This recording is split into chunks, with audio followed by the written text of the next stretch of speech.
how are schools failing to teach their students digital skills? Well, I think first of all there is a lot of difference between schools. Some are doing a great job, some are a bit less. But if we look at what is being taught in schools, yesterday I compared it to sex education. Most of the time we talk about the nasty, dangerous stuff, and we forgot to mention that it can be fun too. So I think that's very important. If you want to make children more enthusiastic about digital skills and digital life, more than sending a Facebook message, then we need to teach them and to tell them about everything in school. And I think that's a very important task. Then are the skills that students will need to succeed in the workplace so radically different now than they were 20 years ago? Well, yes, they had to defend the fact that this is the case, but to be honest, I think it's an evolution rather than a revolution. Creativity, I think the people 100 years ago also need creativity. Working together, very important. But actually, I think we have a new challenge. One of the main topics on this conference is personalization.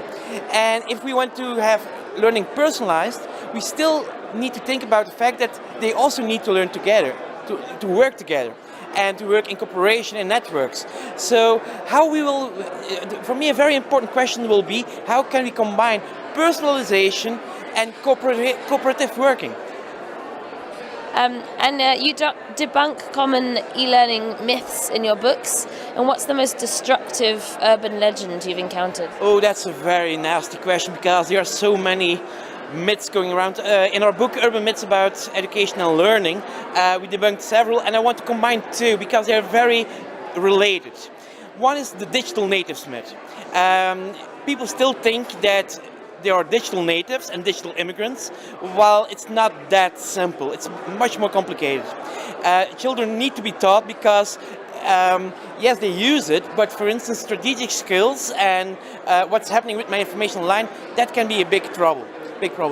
But closely related, because we see our children use technology a lot, we tend to think that they want to use it for learning. And if you look to science and to studies, that's not the case. So if you think, let's use technology to motivate our children, then you can get a Hawthorne effect. Yeah, we are trying something new, funny, yeah, great. But after a couple of weeks, that effect is gone.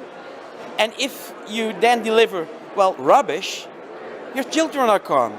So I think it's very important, if you use technology in class for teaching, for children, don't think that they are motivated because of the technology. They're motivated by the content, what you're doing, and the learning. Great, thanks. And can you just say one or two words about your experience at OEB so far? Well, it's first of all, it's huge. A lot of people, a lot of different insights, and I was asked not to say anything about the party. Great.